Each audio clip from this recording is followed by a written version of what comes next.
Racismo no Brasil e no mundo cresce a cada ano e ainda bem, né? Nas últimas semanas, 2 casos envolvendo famosos brasileiros tiveram vereditos favoráveis às vítimas sendo declarados. O primeiro foi o caso do jogador de futebol Vini Júnior do Real Madrid, da seleção brasileira, que foi atacado nos comentários de uma postagem de um jornal por um torcedor. Na última quarta-feira, o agressor foi condenado a 8 meses de prisão pelos crimes cometidos contra Vini e contra o zagueiro alemão Antônio Rüdiger. Esta foi apenas a segunda condenação pelo crime de racismo na Espanha. O segundo caso envolve o comediante Edi Júnior, que em 2022 foi atacado por uma mãe e um filho em seu apartamento, sendo xingado e ameaçado com uma faca. Também na última semana, a Justiça determinou expulsão da mulher e do seu filho do condomínio onde o crime ocorreu e ainda prevê pagamento de multa. A gente fala sobre esses casos agora com o advogado criminalista Lissandro Sampaio. Muito boa tarde, Lissandro. Doutor, a gente tem percebido aí nos últimos anos uma atenção maior por parte da Justiça a respeito de crimes de racismo. Isso é uma pergunta, doutor. Eu gostaria que o senhor francamente nos respondesse isso aqui no Conexão RS. Muito boa tarde, seja bem-vindo. Boa tarde, Bruna.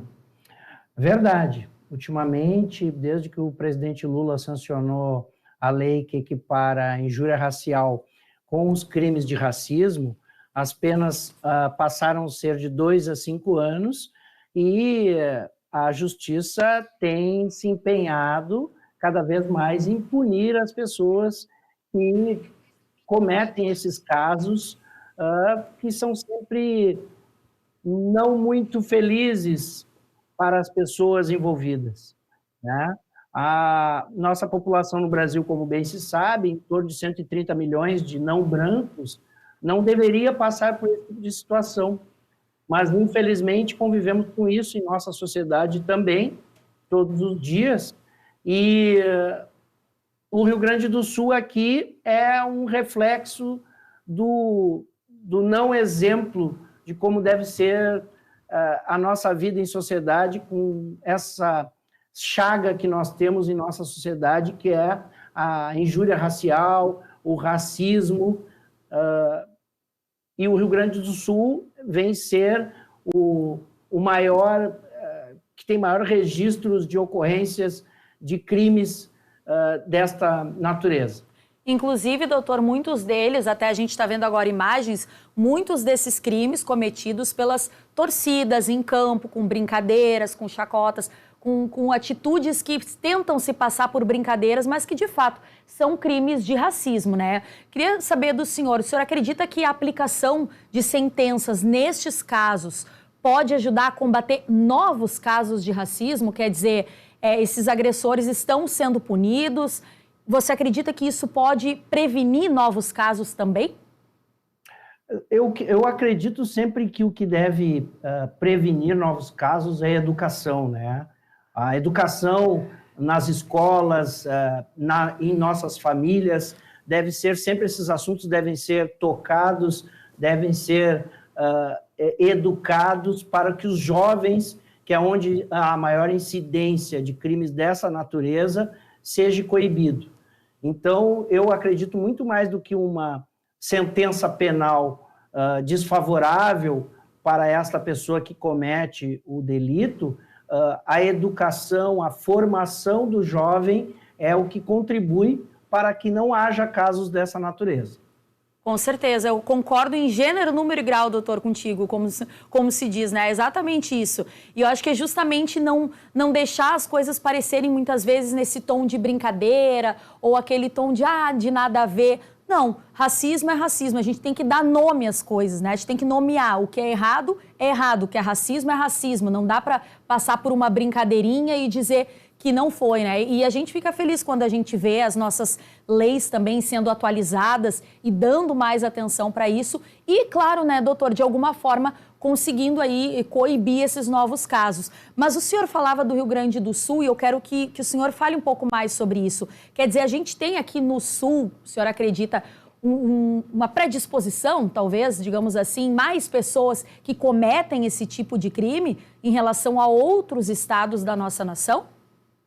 Nós temos uma predisposição, e infelizmente isso está nos registros aí que nós temos, né? Se eu não me engano, são 2.000 casos registrados, mas a natureza desta nossa dificuldade de conviver em sociedade com etnias diversas, acredito que o Rio Grande do Sul, por ter uma diversidade étnica que contribui para isso, né? Para deixar claro, o crime de racismo, ele já antecipa que nós falamos de raça. E não é só o negro, né? A mulher tem sofrido, a mulher negra, em 64% dos casos, ela tem sofrido em maior grau, vamos dizer assim, o combate desse crime nefasto que atinge a nossa sociedade. A nossa sociedade é composta por outras etnias. Há tempo atrás nós vimos os judeus passando por essa dificuldade também, de uma indisposição racial contra eles. Então, nós temos que ter a mente aberta e educar os nossos jovens para que não haja de nenhuma raça. Não é a do negro, não é a do judeu, é a outras raças. Respeitar também a mulher, né? Que esta, por vezes, sofre por duas vezes, né? Por conta da raça e da sua fragilidade como mulher, né? Por ser maior número também. É difícil sempre fazer um relato completo do que é necessário para afastar uma conduta nefasta. Mas eu acredito sim na educação.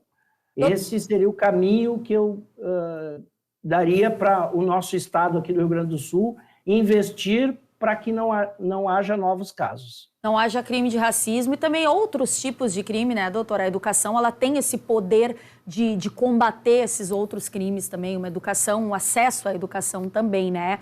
Eu queria lhe perguntar, doutora, a gente falou ali, até exibimos e falamos no exemplo do racismo no futebol, mas quais são, doutor, os ambientes em que o racismo costuma acontecer com mais frequência? A maior frequência do crime de racismo é o ambiente escolar. E quando fala-se em escolar, a gente não fica restrito somente ao ensino médio ou fundamental. Ele também perfaz o ambiente acadêmico de nível superior, aonde também tem-se feito muitos registros deste tipo de delito. O ambiente de trabalho vem num segundo plano, porque também, de certa forma, acredito eu, pela experiência aqui do escritório, que ele é fruto deste ambiente escolar acadêmico que acaba sendo inserido no ambiente de trabalho. Então, por isso que eu falo da educação lá na base, porque se nós atingirmos a base, possivelmente vamos evitar que este jovem adulto, este adulto, tenha este comportamento inadequado e antissocial dentro da nossa sociedade. Com certeza, doutor. O senhor falou da educação, mas também sempre é bom a gente fazer um alerta também aos pais em casa, né? Quer dizer, ensinar o jovem, a criança, eu acho que, resumindo o que o senhor falou, a respeitar as diferenças, porque a gente tem o racismo, mas a gente também tem preconceitos, por exemplo, em crianças que muitas vezes têm algum tipo de síndrome. Enfim, a gente tem muito assunto para falar sobre isso, mas eu acho que a grande lição que fica de tudo isso é ensinar a geração, essa nova geração também a respeitar as diferenças, sejam elas cognitivas, a respeito da cor de pele, condição social, né, doutor? Quero agradecer muito a sua participação aqui, obrigada, informações muito importantes, muito relevantes, e fica aí o agradecimento e seja sempre bem-vindo, como eu digo, aos nossos entrevistados, bem-vindo ao Conexão RS. Eu que agradeço, Bruna. Obrigada, doutor.